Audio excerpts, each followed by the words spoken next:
Hello everybody, I'm Gwen Campbell-Mindes. Welcome to Gwen's Bookish Ramblings. So before I start in on, my particular book for the week, when people think of church architecture, they tend to think of something like this. You're looking at grand churches, pictures, or you're thinking of something like this. The great Gothic cathedrals, the stone and pointy arches and stained glass windows and a whole bunch of other things like that. Well, that's true. That's church architecture, but church architecture, place of worship architecture, is more than the Hagia Sophias and the Notre Dames or Chartres. Church architecture is also small local churches that have been built by ordinary, normal people who don't have fancy architects. For example, as in this week's book, Steeple Chase, these are Ontario's historic churches by James and Susan Preyde, probably. And this is the kind of book that today would just exist on the internet, that it would just be a website. This is a book that was published in 1990. And the thing about this is that as much as, the internet is a wonderful thing, the thing about being on the internet is that there's a certain dignity to publishing an actual book that I find is lacking in a lot of web pages. So while this is, people used to do this instead of a web page. And so you look at this cover image, which is in fact one of the churches in this book. And that's something which I can't tell you which one it is. Oh, yes, this is I believe, the Wesleyan Methodist Church from Durham region. And the thing is that this is also church architecture. I mean, you look at this and there's pointed windows and there's some, nice little lattice work there just to give it a bit of panache. But it's interesting to look at this because these are churches that have some sort of place in history, not because of the architecture alone, but because of what they meant to people. On the flyleaf, not the flyleaf, on the interior cover of the book, both front and back, when you open the book, you have this map here, which gives the locations of all of these churches. So if you ever decided that you wanted to do a tour of a whole bunch of Ontario churches, you can, in fact, locate all of these. Now, a lot of this is Southern Ontario, but that's not really that shocking because, let's be honest, most of Canada's population is, after all, at the southern end of the country. So, I mean, you're not going to get nearly as many people up north. Anyways, so let's take a look at this. Now, this is one of the, this is really probably the most impressive church in this book, architecturally speaking. It's not one of the first churches, but I find it interesting to look at as a piece of architecture nonetheless, because this particular church,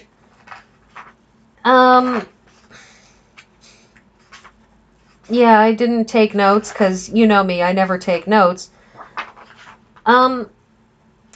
So let's just look at that for a second. There's a lot of Romanesque revival in that, and what's one of the really interesting things is if you look on the top of the right tower and and on the left tower and right above the main portal doors, you have this checkerboard pattern, which is intriguing. And And it's an odd throwback in this particular church.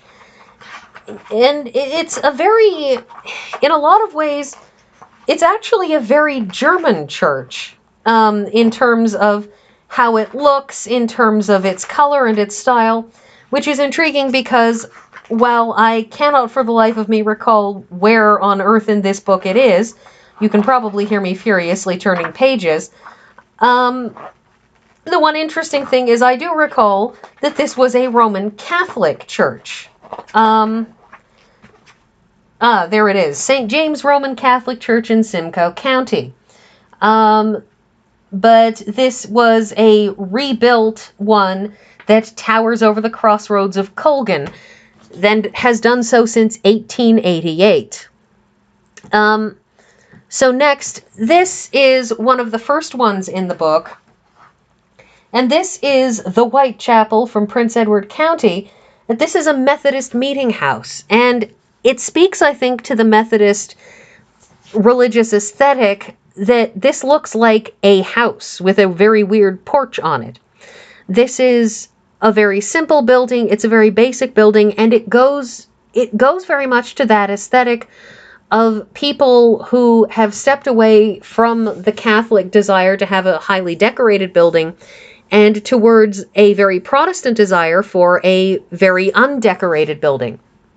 And I mean, there are two sides to this argument, because on the one hand, if you have a highly decorated building, the argument in favor of that has to do with the fact that when you step into the house of God, what you're trying to do is you're trying to enter a mental space that brings you closer to God, and therefore having a beautiful building can act as a transformative experience to put you in a different mentality, that you are now in this particular space that has a particular look that is different and will hopefully allow you to think on higher things rather than focusing on being normal. Of course, the counter to that is, rather than distracting yourself with all of the glitz and glamour of the giant Roman Catholic or church, or upper Church of England churches, you have a very, very basic building so that you can focus on the actual Word of God and, all that sort of thing. There are things to be said for both sides. So the ones that I selected here, in this case, this is St. Thomas's in the Cochrane district.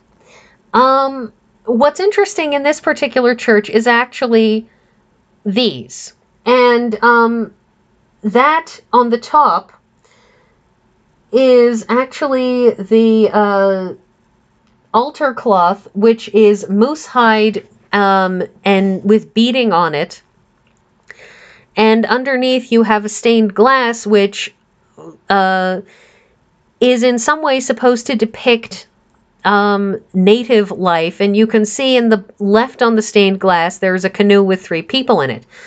And so it's a very Canadian thing. It's a very North American thing. It's very influenced by regional aesthetic and regional culture. And that's not something that you're going to get in the great cathedrals of Europe because, well, the great cathedrals of Europe are in Europe and being influenced by European culture, not by Amerindian, by the native North American peoples.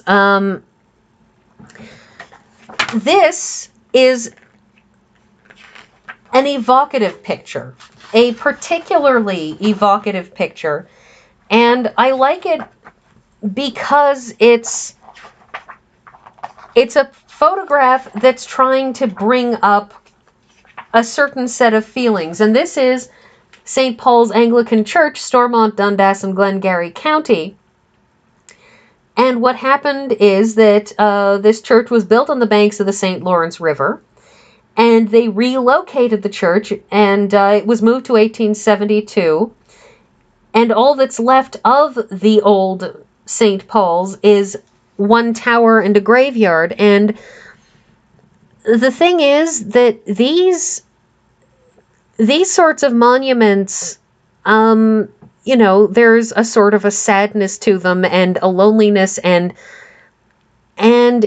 it's a wonderful little picture. It's perhaps not the greatest photograph ever taken, but I do like this evocative appearance. And this is, if I remember correctly, this should be the last picture.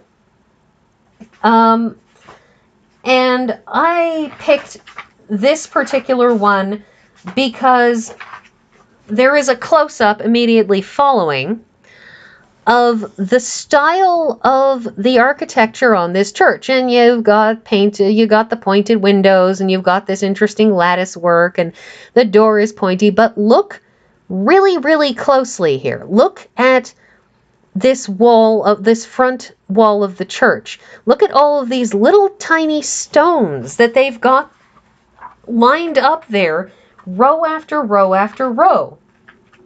It's a very unusual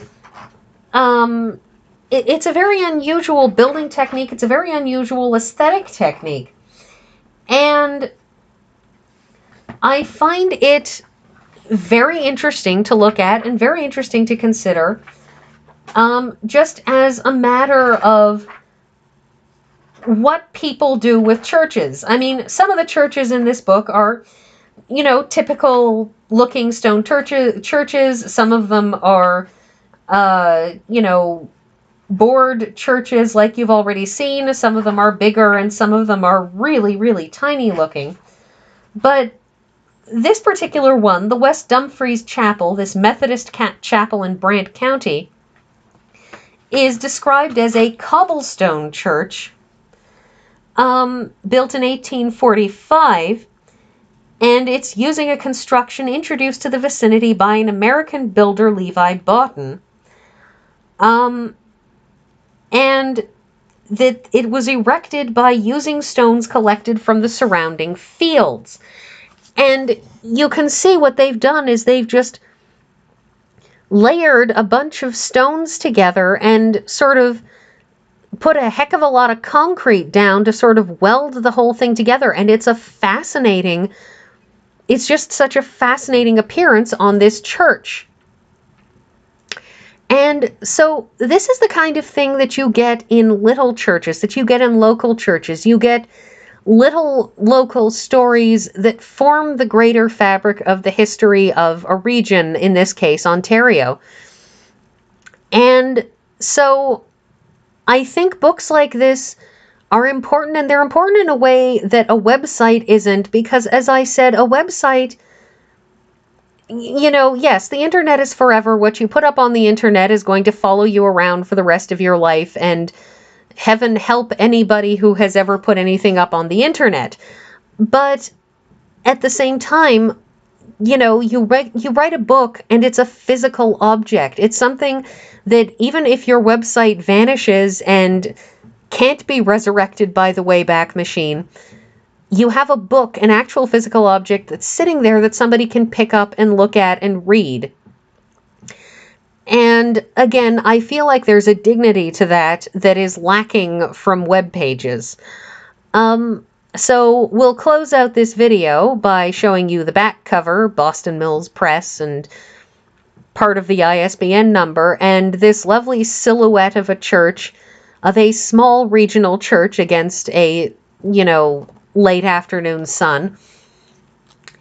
And so I'm not necessarily saying you should rush out and try to find a copy of Steeple Chase, Ontario's Historic Churches, but I think it's worthwhile keeping an eye out for books like this, for books that are smaller things, smaller moments, that are just a collected work of interest from people, and just watch for them, because I think they're worth it. So I think that's everything that I have to say at the moment, and I will see you all next week.